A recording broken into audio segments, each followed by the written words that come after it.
Assalamualaikum warahmatullahi wabarakatuh. Perkenalkan, nama saya Salma Kiatarunisa dengan NIM 205211359. Saya dari Prodi Manajemen Bisnis Syariah kelas 4I.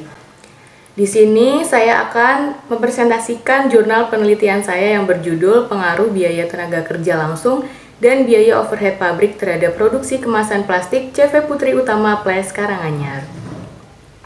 Kemudian saya mengambil tempat observasi di pabrik CV Putri Utama Ples dengan beralamat Gonggangan RT 2 RW 4 Bolon, Karanganyar, Jawa Tengah.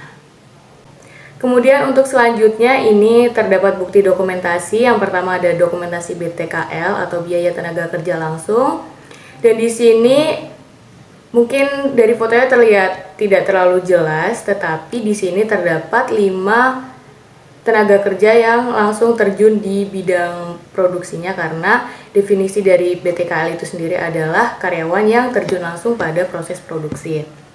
Di sini sebenarnya total karyawan yang seharusnya adalah 7 orang, tetapi ini ada 5 dan salah satu PKL dari SMK ada yang tidak masuk dan juga satunya lagi sedang mendokumentasikan foto tersebut.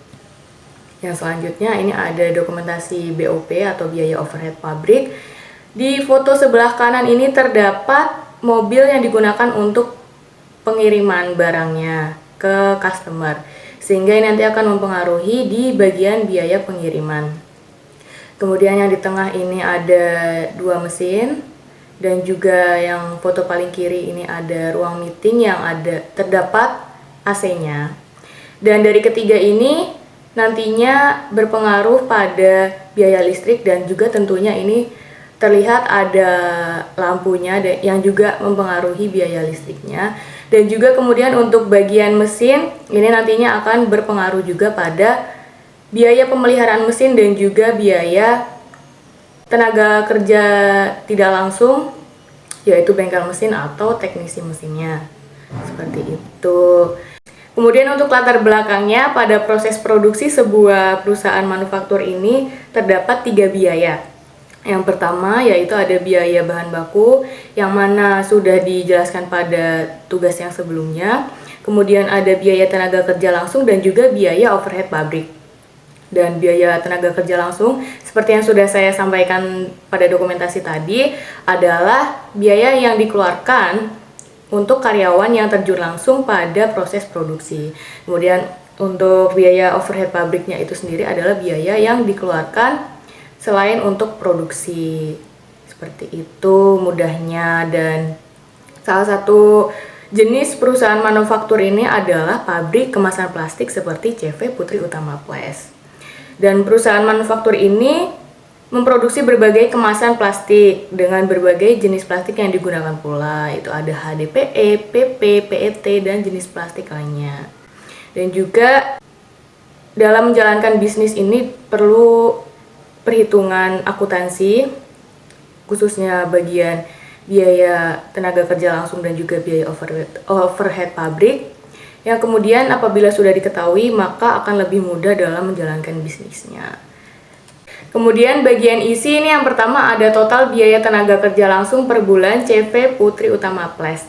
Ini sebenarnya saya juga menjelaskan total biaya tenaga kerja langsung per hariannya, tetapi saya lebih jelaskan lebih rinci pada jurnal saya, sehingga apabila Bu Laila ingin melihat versi rincian hariannya bisa langsung cek pada jurnal saya seperti itu. Dan ini untuk keterangan tabelnya yang pertama adalah pemilik yang merangkap menjadi karyawan digaji 1.500.000 per bulan. Ini kenapa bisa saya namakan pemilik yang merangkap menjadi karyawan ini, karena orang yang menjadi pemilik yang merangkap menjadi karyawan ini adalah seorang mahasiswi, yang mana teman saya juga, yang mana narasumber penelitian saya ini, dan dia masih berkuliah di program studi teknik mesin dan juga belum lulus kuliah, sehingga belum terhitung sebagai tenaga kerja profesional.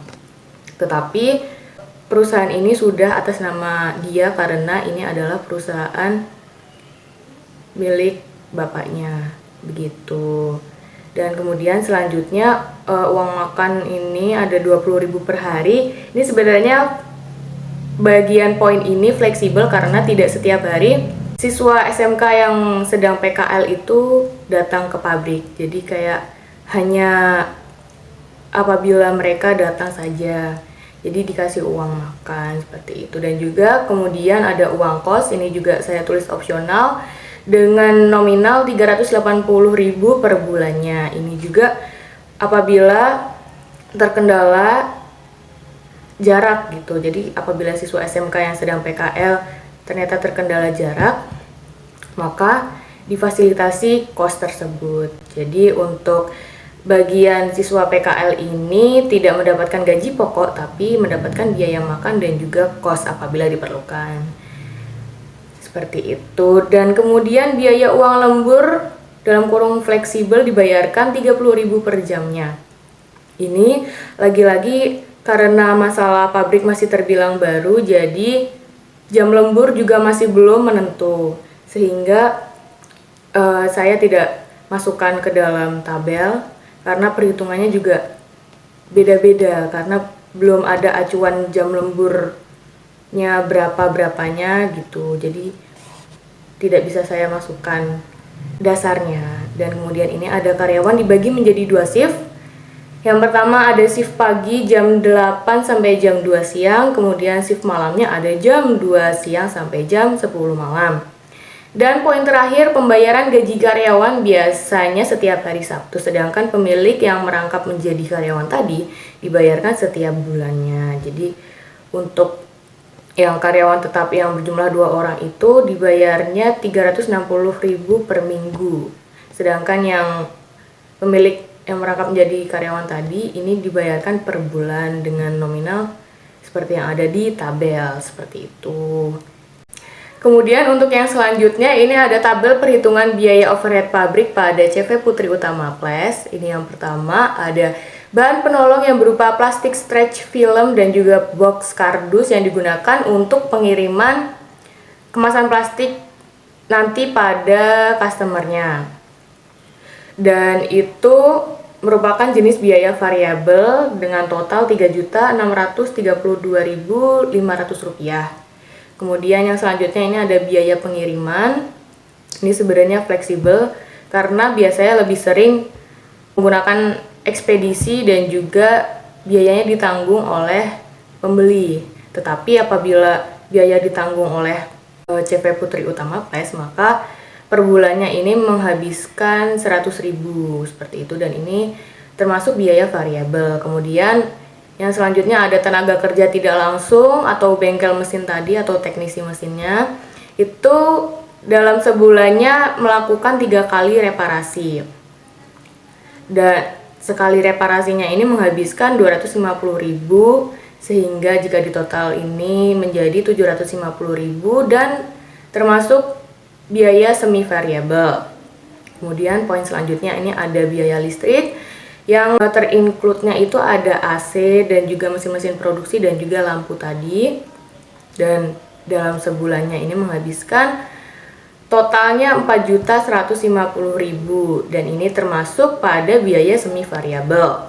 Kemudian sewa mesin injek ini sebenarnya sama seperti pengiriman karena tidak selalu memerlukan ini. Tergantung pesanannya. Mesin injek yang dimaksud di sini adalah untuk bagian tutup kemasannya, tutup botol. Apabila pesanannya memerlukan cetakan tutup botol, maka CV Putri Utama Ples karena masih kekurangan fasilitas, karena masih terhitung baru juga, jadi CV Putri Utama Ples perlu menyewa pada pabrik lain.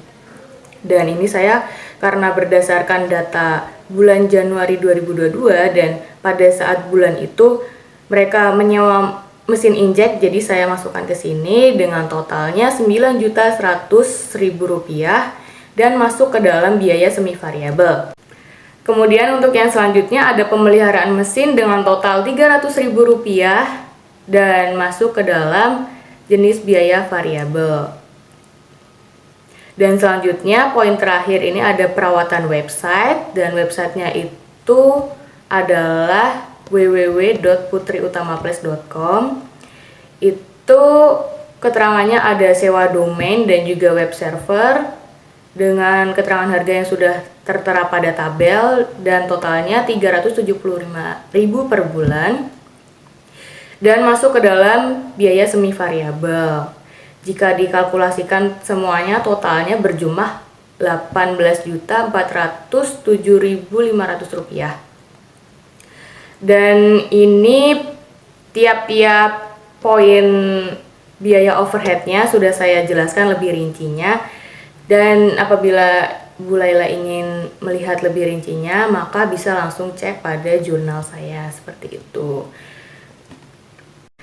Kemudian untuk yang terakhir ini, kesimpulan yang bisa saya dapatkan pada penelitian kali ini, yaitu total biaya tenaga kerja langsung atau BTKL pada CV Putri Utama Ples ini senilai Rp6.620.000 dan juga biaya overhead pabrik atau BOP-nya senilai Rp18.407.500. Dan juga di sisi lain, perusahaan CV Putri Utama Ples ini juga masih memiliki beberapa kelemahan.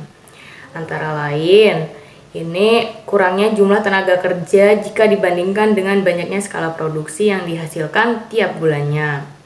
Kemudian selanjutnya ada sistem gaji yang masih jauh di bawah UMR atau belum dapat terbilang layak dengan pertimbangan total jam kerja dan skala produksinya. Kemudian yang ketiga, umur perusahaan yang masih terbilang baru sehingga sistem pengelolaan keuangan masih belum tersusun rapi dan teratur. Yang selanjutnya, belum adanya patokan waktu, harga, kuantitas, dan lain-lain yang konsisten sehingga belum bisa dijadikan acuan yang akurat. Yang selanjutnya lagi didirikan oleh 3 pendiri dan pengelolaan keuangan dilakukan oleh pendirinya, bukan dilakukan oleh tenaga kerja yang profesional di bidang tersebut, sehingga masih kurang dalam pencatatan keuangannya seperti itu. Dan yang terakhir, belum terbentuknya struktur organisasi yang akurat terbukti dengan pendiri yang merangkap menjadi karyawan dan juga pendiri yang merangkap menjadi pengelola keuangannya seperti itu.